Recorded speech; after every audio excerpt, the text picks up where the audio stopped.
We're just 2 days away from the start of the 2024 NFL Draft, and all eyes are on Giants GM Joe Schoen and what's he going to do with that 6th overall pick. Big Blue, what's going on, baby? I'm Brandon London, and this is a pre-draft episode of Blue Rush, our Giants show for the New York Post and SNY. So let's bring in longtime Giants beat writer for the Post. You know him. You read the articles. You know that face. There's Paul Schwartz in the building. Paul, thanks for hopping on with us today, man. Busy times for you, huh? With 2 days left until the draft. There's nothing like the draft. We said it before, Brandon. There's nothing like it. Usually, when I first started, like 2 or 3 weeks before you start writing about and talking about the drafts, then it's a month, then it's 6 weeks, then it's 2 months. This has been hot and heavy. And as you know, when the team you're covering is number 6, all bets are off. When they're picking 20, 25, 28, it's harder to figure out. And a lot of guys are going to be gone. A lot of needs don't get addressed. But at number 6, and whenever there's a quarterback in the mix, now we'll see if there is, but there's certainly a chance that a quarterback is in the mix. And that turns the normal craziness of a draft into something otherworldly, because quarterbacks like to hold on a whole world on fire. We'll get into it. We'll get into it on this podcast. Giants can go in a bunch of different directions. All I know is if I meet 10 people, there are 12 opinions on what they should do. All right, before we recap some of the storylines over the offseason, we get into your final mock draft, and we're also going to take a couple fan videos. Where will you be draft night, and what's your situation like? What's your night like? I'm going to take the Thursday, Friday, and Saturday off. I'm going to vacation. Yeah, I don't feel like working. Cancun? Everyone always asks me the same thing. Are you at Radio City all those years ago? Are you in Detroit? Are you here? No. Every year I'm in the same place. I'm at the Giants headquarters, so I'm in the building. I'm in the media room because don't forget, we watch the draft there. Sometimes we get tipped off a little early on who their picks are going to be. And then right after they make a pick, we get ushered right into the auditorium and talk to Joe Schoen and Brian Daboll and whoever else, of the personnel people they want to offer up to us. And it's quick and it's, bang, bang. And they make the pick and they come down. And, some years you can tell they're incredibly excited when you go into that auditorium. Some years you can kind of tell they're kind of like, okay, happy to have him. Good player. Happy to have him. What do you guys got? You know what I mean? What do you guys got? And every year's different. When it's a quarterback, it's much different, of course. I remember 2004, not like it's yesterday, but I remember it when, all that stuff was going on, and all of a sudden they draft, they draft Phillip Rivers, and then Eli gets taken by the Chargers, and what's going to happen? It's a trade. I mean, that was an all-timer because you have a trade and you have a franchise quarterback and you have a Manning. So, I don't know if it'll be quite that dramatic on Thursday night, but with the chance of a quarterback, I'll be in the building with the Giants, and we'll see. We'll see.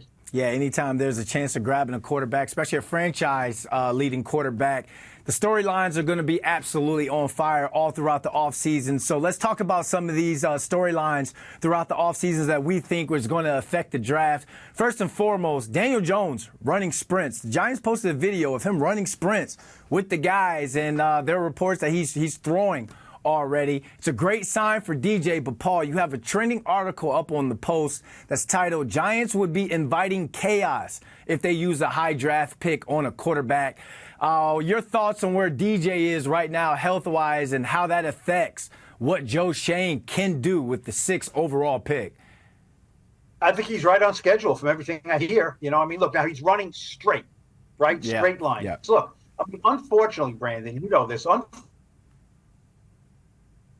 unfortunately, the recovery from all kinds of other ligament damages, right? I mean, these guys go down every day, every week with these, and they know exactly how to treat them, and they know what, they don't go into surgery right away. They wait 2 or 3 weeks or 4 weeks to strengthen the ligaments around. Then they do the surgery. Then they start the rehab, and they're in the pool and in the water. That's why, last month when Joe Schoen said he's throwing on land, or he's throwing on dry land, or whatever.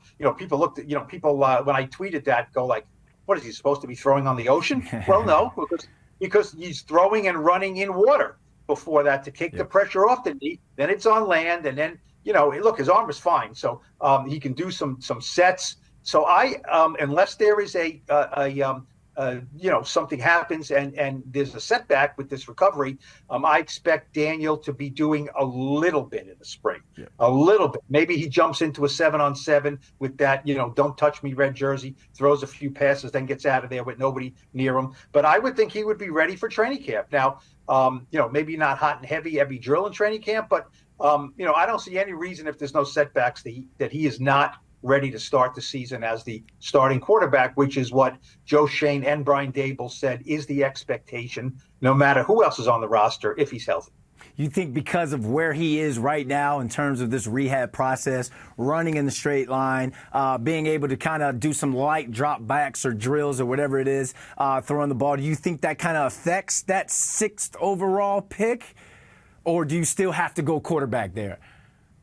Well, I think, look, don't forget, this regime signed Daniel Jones a year ago, right? He was 25 years old. He led the team to 10 wins, which is including a playoff win. He played well. He stayed healthy. They gave him the money. Since then, he's had a second neck injury, which he told us the other day was a stinger, not quite as serious as his first neck injury. And then he had an ACL. So since that signing, Daniel Jones has become a much more injury-prone quarterback. And so I think for that reason, the Giants are certainly serious about adding to the quarterback room, not necessarily we must replace Daniel Jones today. I think they would, if they could get up, and we'll talk about that later in the mock draft, if they can get up in position to take one of the top 2 or 3 guys, I think they would do that. I don't know if they can do that. I don't know how much equity they want to give up. They only have 6 picks in this draft. They had 2 second-round picks, and they traded one of them for Brian Burns, which is obviously a player you want to trade for. The thing about the chaos with Daniel Jones is that in that column in the New York Post, I didn't say, don't take a quarterback. Don't take one because it'll make things crazy. No, there's plenty of reasons to say take a quarterback, but you have to go in, if you're the Giants, with your eyes open. If you take one in the top 3, 4, 5, or 6 picks, then you have to be prepared for what is to follow, which is controversy, which is people taking sides, which is Daniel Jones had a bad practice. When is the new guy going to play? Daniel Jones threw an interception in the first game. When is the new guy going to play? Asking Brian Daboll several times every day. Bombarded with questions. What about the quarterback? What about the quarterback? You're close to making a decision. Going to teammates, right? Going to the receivers in the room and saying, how's the rookie look?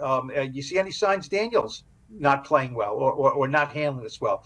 Talking to Daniel Jones every week and saying, Daniel, you feel that pressure of the new guy coming in behind you? He's a rookie. He's going to play. I talked to Kerry Collins the other day, and Kerry Collins was on the team in 2003. He led them to the Super Bowl in 2000. They're in the playoffs in 2002, and they drafted Eli Manning. They traded for Eli Manning in 2004, and they called Kerry Collins in.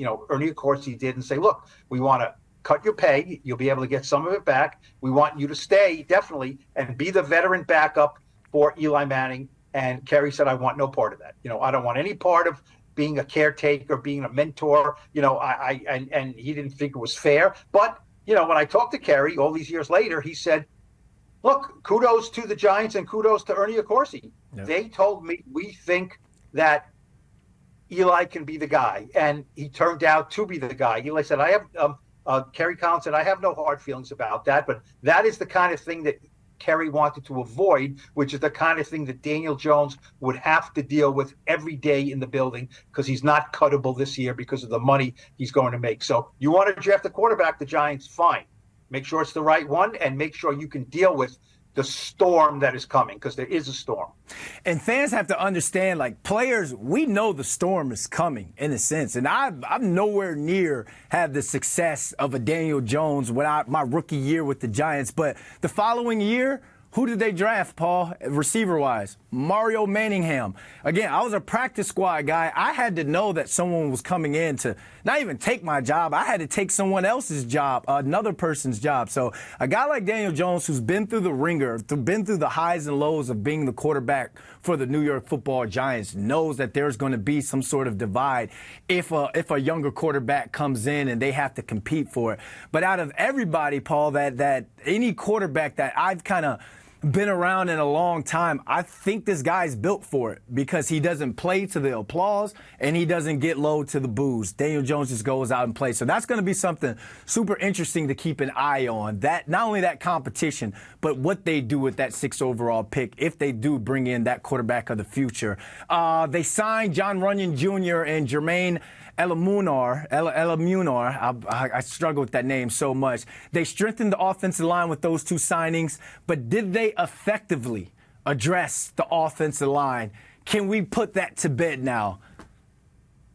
No, we can't put it to bed. I think they made some good strides, but there's been plenty of years over the last decade when the Giants have been trying to rebuild this offensive line where it made sense what they did. And it's like between who they drafted and who they signed, okay, plug in this guy here, plug in that guy here, they're better. Do I think they're better? Yes. John Runyon Jr. is just an incredibly solid guard. Now, he never missed a game for the Packers. He is not the top tier. You know what I mean? He is maybe one rung below that. Which is why he got the money he did. Good money, not crazy money. The Giants didn't go shopping at Bloomingdale's. They went into, Macy's more expensive section, if you would. You know what I mean? I like Macy's. I like shopping at Macy's. I don't know about Macy's. You like Macy's? Okay. Clearance section is on fire, Paul. The clearance section, that's where you find me. No. Don't they call them last acts or something like that? Last act, yeah. Yeah. You don't shop in last acts. There's no way you don't shop in last acts, do you? We're parents, Paul. We gotta get a deal here and there. There we go. That's right. Yeah, your kids gotta wear the good stuff. You go to the last act stuff. I get it. But he's a good player. Runyon's a good player. He should step into a starting guard spot and be a good player. You never know. Now, Jermaine, I think it's Illuminor. He was the starting right tackle for the Raiders the last 2 years. Good player. Not a great player, good player. They brought him in to compete with Evan Neal. They're going to say, look, Evan Neal, we still like you, but you got to pick it up, man. You were the 7th pick in the draft in 2 years ago, and you have not played like that. He's coming off ankle injury. They would like him, ankle surgery, actually. They would like him to retain the starting right tackle job. That means Illuminor can either be a backup swing tackle or he has position versatility. He can move inside and he can be one of the starting guards. Great if that happens, right? Now you have a rookie center in, John Michael Schmitz, who's, was pretty good as a rookie, but he needs to get better. You have Andrew Thomas, who's terrific. The only thing with Andrew Thomas is stay healthy because he's a great player. So the line looks better. Because of that, I don't think I'm going to have them. I don't think they're going to take a lineman high in this draft. I could see them taking a lineman somewhere. I also think that Joe Shane believes that they have pretty good depth now. They signed Stinney. They drafted McKeithen and Josh Izudu. They drafted these guys. They don't think they're garbage. Some fans might. Now, did they play great last year? No, but they think they're guys who can fit into the mix as depth guys, maybe as starting guys. So I think there is some depth there of guys who can play. Now you need 5 guys who can play really well. I'm not going to say he's fixed because it's, I've been fooled too many times before. When it comes to the offensive line, the receiver in me is just sure it up. Let the receivers, let us see what their skill set is. I'd like to see Jalen Hyatt. I'd like to see Darius Slayton make plays down the field. And when it comes to the whole back and forth about if they should pick a quarterback, if you can't protect them, don't select them. They have to get the offensive line. We can't be talking about this week 5, week 6 of this season, what's going on with the offensive line. Did you see the video of Kayvon and Brian Burns fishing and doing the sack dance? Is this the pass rush duo that the Giants have needed? I would have liked to seen that video continue and have somebody, reel in a line, and it's like Dak Prescott on the other line, right? On the other end, right? You got to reel in some quarterbacks here if you're going fishing. Yeah. Look, Giant fans should love that picture. They should love that video. These guys, it's the offseason, voluntary workouts, that's fine, but these guys are spending time. You don't want any jealousy there, right? Now Kayvon, this is a new experience for Kayvon too. right? That, okay, now I got a guy who's making a lot more money than me, who's a really good player. Kayvon wants what Brian Bird's got, right? Rising tide lifts all ships. So Kayvon looks at that and said, that pot of gold is waiting for me or more if I can, stay healthy and play and produce. So, look, they gave him a lot of money. They made a trade with the Panthers to get him. He's a terrific young player, Burns. He's young. That's the main thing. They didn't sign a 29 or 30-year-old guy. They signed, what is Burns, 26? He'll be 27, I guess. He's a young guy. Kayvon's a young guy looking for his next contract. So, and you know what? I don't think you can just forget about Azeez Ojulari here, as far as an edge rusher, because now what's the deal with Azeez Ojulari? He's not a starter anymore, right? He's got to fight for playing time. He's got to stay healthy. Maybe fewer snaps is better for him. He's on the last year of his contract, and that's a good place for the Giants to have him. Hungry, desperate for a job with the Giants or somebody else. Look, if Ojulari stays healthy, they'll find a way to get him on the field, even with Burns and Thibodeaux. So that helps. That definitely helps. That's a name we haven't talked about, Azeez Ojulari. He's kind of gone under the radar this offseason, but this is going to help him tremendously because, like you said, now he's on the pitch count. We don't need you for 50-plus snaps. We need you on third and long situations where if you're a Shane Bowen, you can be creative. You can find ways to have 3 pass rushers like that on the field at one time. You're hoping the Giants can get a lead, hold on to a lead, because now these guys get to actually rush the passer. And those 3 guys that are capable of doing it. But and just to piggyback before we go into your final mock draft, I think that, like you said, this helps Kayvon so much. You have no room to be upset or to be jealous because here's someone that they brought in to help you unlock your potential.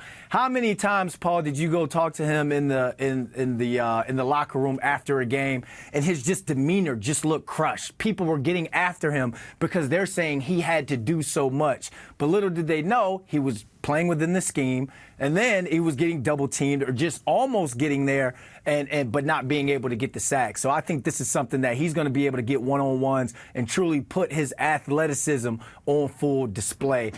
Final thought to wrap up this offseason, Paul, with these storylines before we get into your final mock draft 4.0.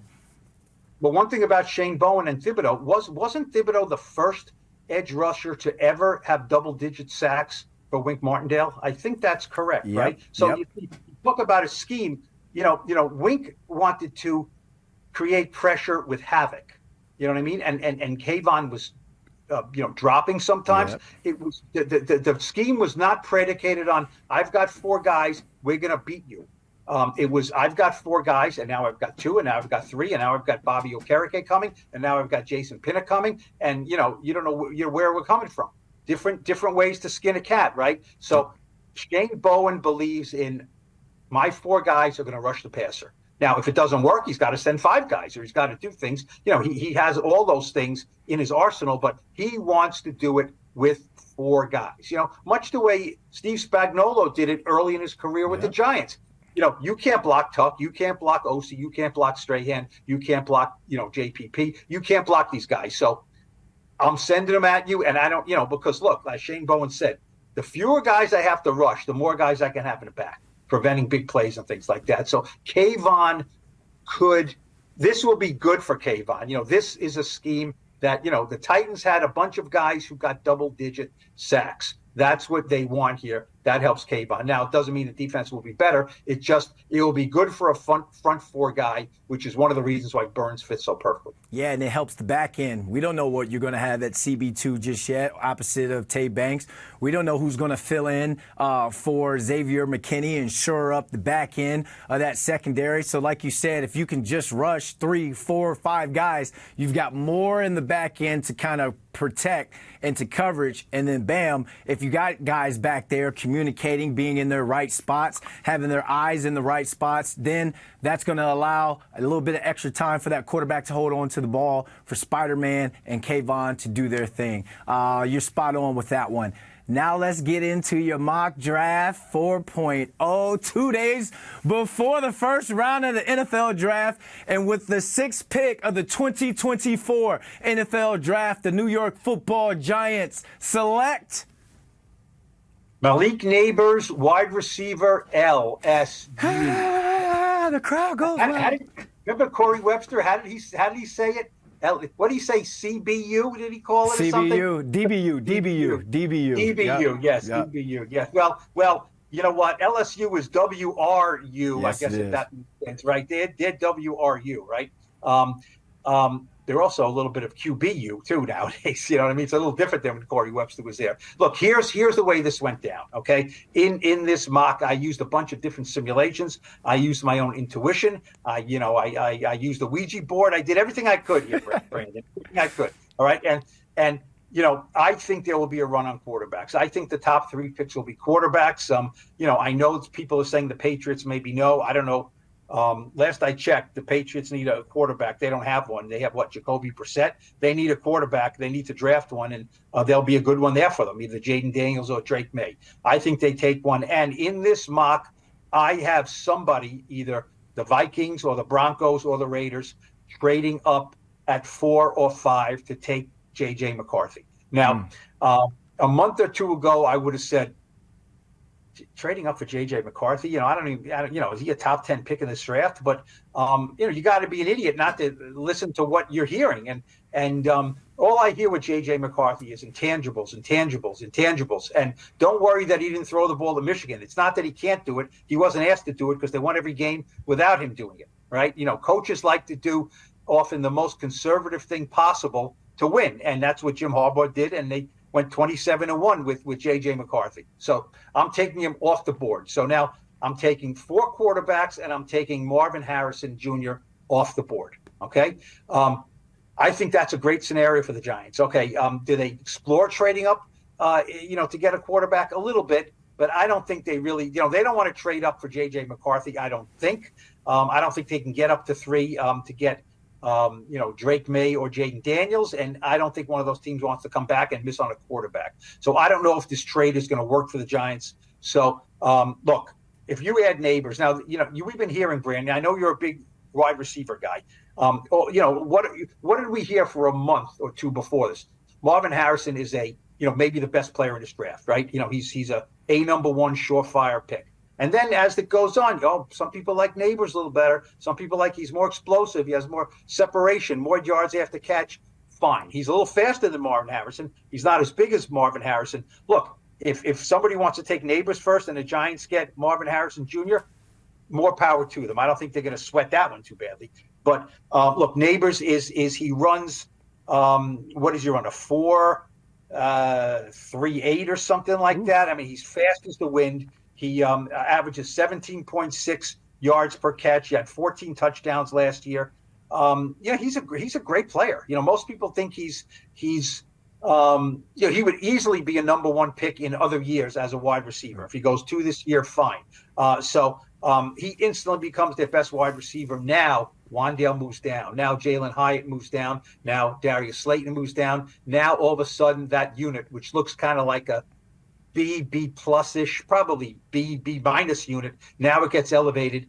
Gives Daniel Jones a great weapon. I think if they could get Malik Neighbors, they would be thrilled. Yeah, I mean, he's a guy that will catch 1 for 5 and get you 50. There's a couple of schools where when their receivers come out in the first round and they're rookies, they're NFL ready. Ohio State, USC, Bama, and LSU. Giants fans will love that pick, especially with, Darius Slayton kind of holding out right now. You're going to need that speed to replace Darius Slayton if something kind of goes left field with that, which we're hoping we're not, because he'd be a great piece to come in there and kind of be that second, third, fourth receiver on this team. We're going to lump in the 2nd and 3rd round picks. Who do you got, Paul? One last thing quickly about the 1st round pick. I think Neighbors is every bit the prospect that Odell Beckham Jr. was in 2013, every bit. And what did he do? He missed 4 games and then, caught 1 million passes for 1,300 yards. He was a great player. So this guy could do that. He's that good of a player. Now, in the 2nd round of 47 overall, they need a cornerback. The long wait is over. The draft is fun. Yep.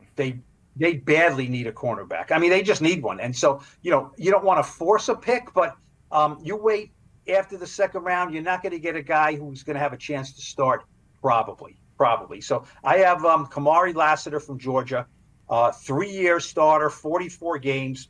He can play man. He can play zone.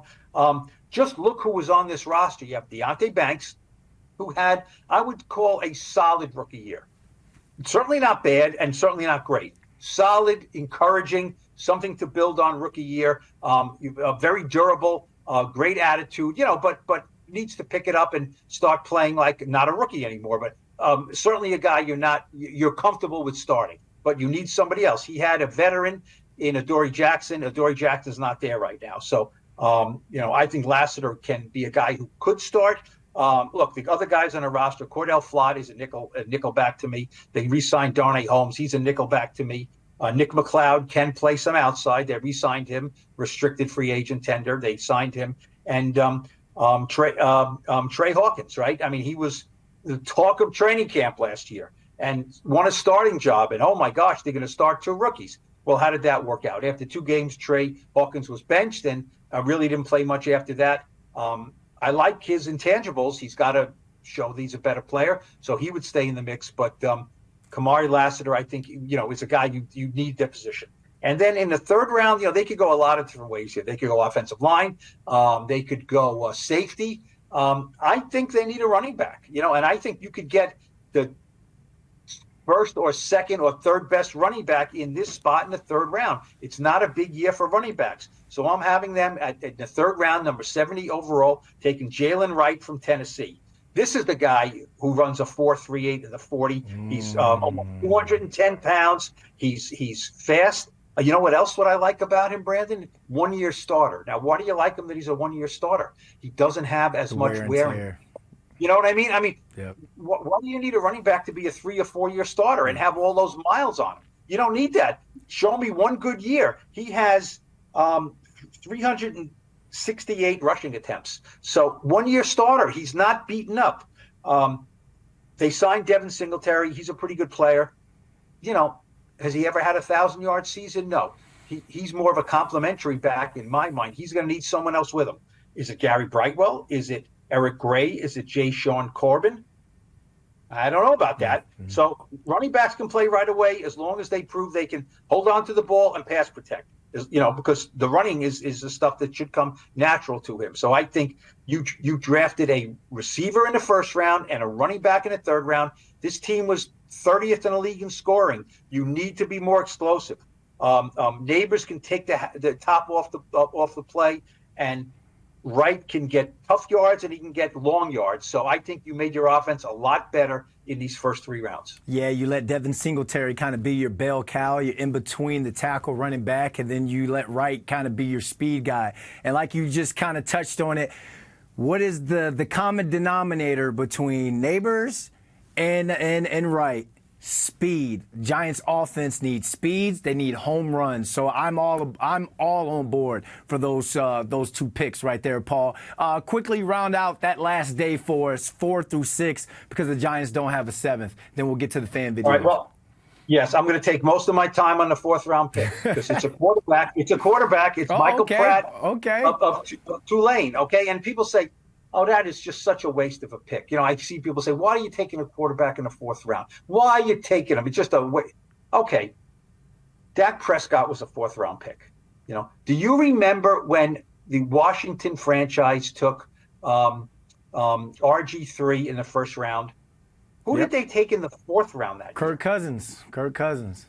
And you say, why the heck did they take 2? Well, because they wanted to develop him. They liked him. Now, I can't tell you, Michael Pratt is going to be one of those guys. But did anyone then, when they were drafting, when the Cowboys drafted Prescott and when the Washington drafted Cousins, they said, okay, whatever. These guys can develop. This guy was a good player at Tulane. He can run.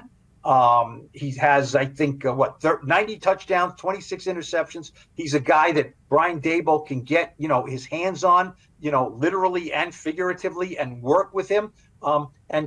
This is something that Joe Shane said last week, and it was interesting. When I asked him specifically, does it make sense to draft a quarterback on that 3rd day? If you say, you know what, he's not going to be a guy who probably can take us to the Super Bowl. He said, yeah, because you know what? You need a quarterback number 2. And if you can hit on a guy there, then he's a lot cheaper than Tyrod Taylor and Drew Lock.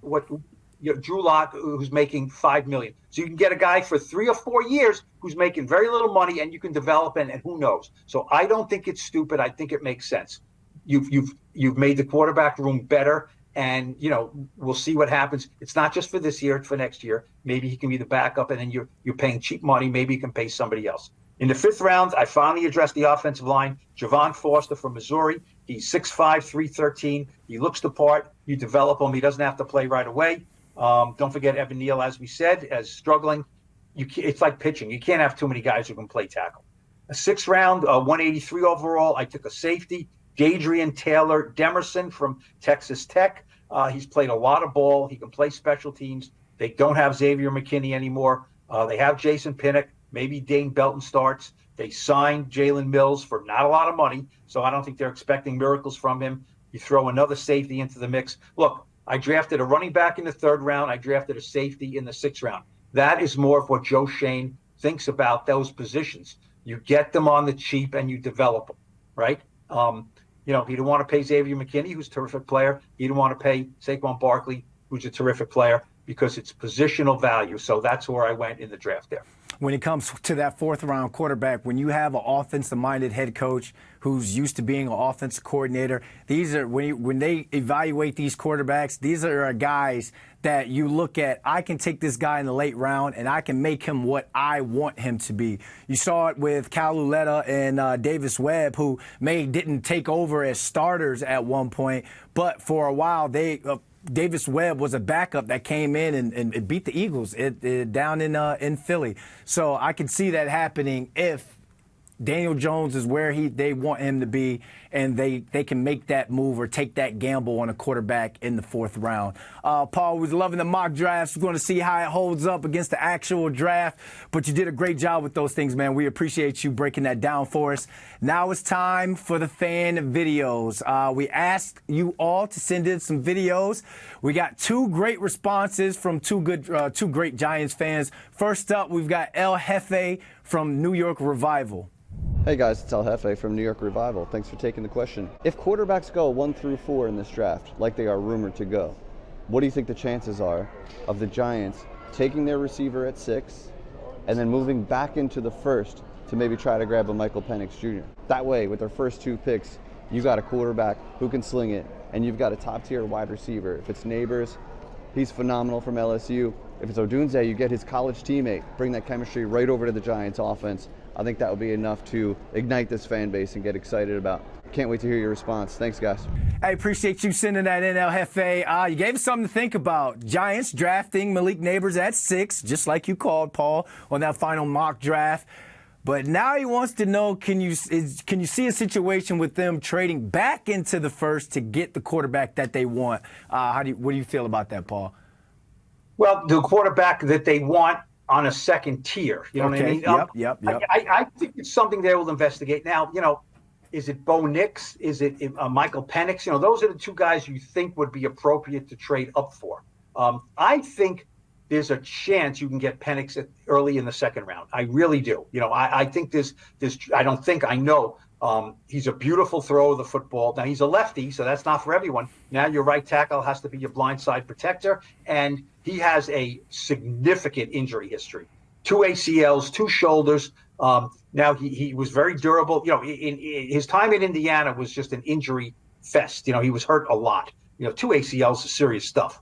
It's hard to come back from that, but he did. And he was healthy the last 2 years at the University of Washington, obviously took the Huskies to within 1 game of winning the national championship. But if you notice, he doesn't move around that much anymore. He's not a great scrambler. So I think he's affected by that. So I think that knocks him down.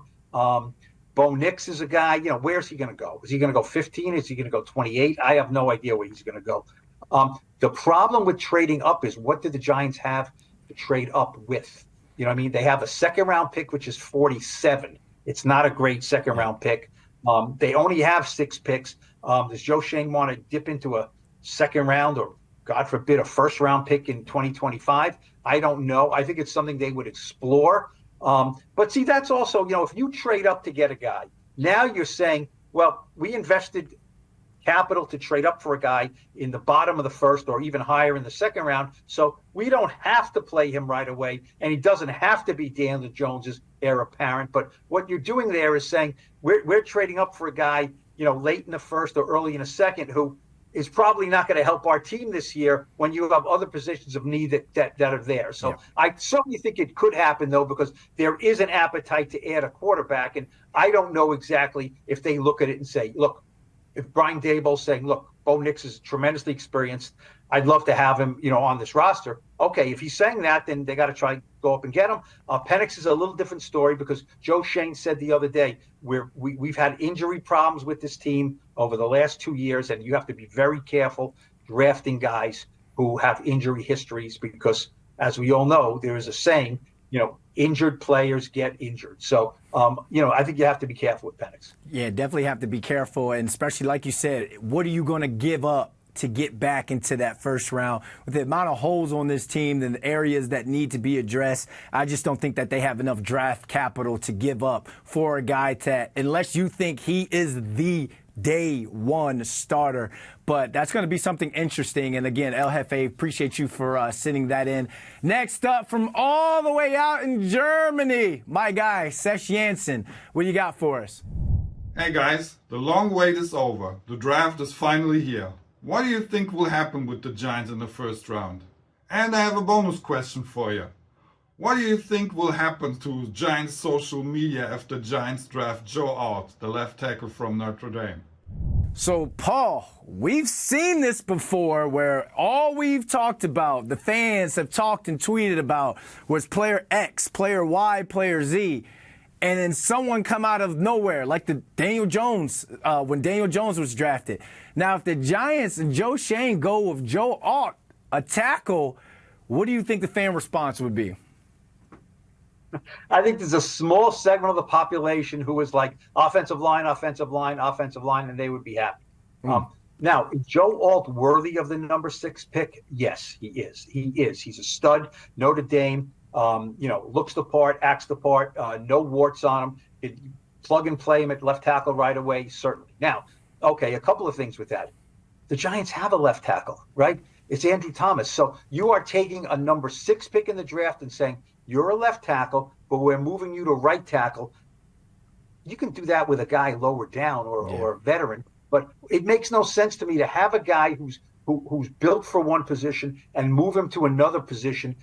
It's duplication. Now, could Alt at right side and Andrew Thomas on the left side be there for the next 7, 8, 9, 10 years and be a great tandem? Sure. But I don't feel right about moving a guy into a new position because right and left are different positions. And then you are absolutely saying, Evan Neal, you're in the trash heap, because I don't think there's a lot of appetite to move Evan Neal to guard. So you are giving up on Evan Neal now, which I don't think they want to do. So good player, really good player, worth a top 10 pick. And I'm not saying, as we said earlier in this podcast, I'm not saying I guarantee you the offensive line is fixed, but it just doesn't seem to fit this year with this team, with the other needs. It just doesn't work. And you have a great left tackle, so you don't need to find another one. Sesh Jansen, I see what you're trying to do there, trying to stir a little something in the pot all the way out there from Germany. And if the Giants do take Joe Alt, like you said, great pick, but they need playmakers. I'll be on stage emceeing, Paul, trying to duck bottles, all that stuff, people throwing it at me like I'm the one who made that call. All right, final thoughts, Paul. Wrap us up so we can close up and get ready for Thursday. I don't like going to every draft and saying this is a franchise-defining moment. This is a make-or-break draft for Joe Schoen. Yeah, it's important that he gets it right. There's no question about it. They didn't want to be sitting at 6. We did not think they would be at 6. They were coming off a playoff year, and they bottomed out. They went 7-10. It was a bad 7-10. They got the number 6 pick, and I understand people's appetite. You're up this high. We have to get a quarterback. A lot of fans are tired of seeing Daniel Jones. I think they will take a quarterback if they can. I don't know if they can. Unfortunately, this is a year where quarterbacks are going to go hot and heavy. So that, to me, is the question of this draft. It's not Neighbors or Rome Odunze, another player I've mocked who I think is terrific. Yeah. I mean, terrific. I mean, 1A, 2A, whatever. He's terrific from Washington. He was the beneficiary of all those moon balls from Michael Penix. But to me, it's not that. To me, if they take a cornerback, to me is, do they take a quarterback? Now, I'm not talking about in the 4th round like I mocked. Do they take a quarterback or high, or don't they? If they do, then you have all that stuff that I talked about. It happens fast and furious. If they don't, then okay, they're going to sit with Daniel Jones for another year. And now who do they have? And are they fixing this offense? Because, Joe Schoen has said it several times. When you have an offensive-minded head coach, and then he goes into, you'd like a wide receiver number 1, or the quarterback, all those things. Brian Daboll is a offensive-minded head coach. The offense has been bad. It's time they get some better players here and make it look better. I just got 2 words: speed, weapons. That's all. That's what the fans want to see. That's what this offense needs. That's what this franchise needs. That energy of a big play, the crowd going crazy at the MetLife Stadium, and having some sort of lead so the defense doesn't have to stop the run late in the games, but just pass, get after a quarterback and hold on to a lead. That's what Giants fans want to see. Make sure you guys check out the New York Post Sports coverage of draft night. We've got Dexter Henry, who's going to be hosting it. Paul is going to be calling in to give his thoughts on the pick, and I'm going to be calling in from MetLife Stadium because I'm emceeing the Giants draft night party. Hope to see you guys there. Thanks for watching the pre-draft show of Blue Rush. We'll check you guys next week for the post-draft show of Blue Rush. For Paul Schwartz, I'm Brendan London. Thanks, guys, for watching.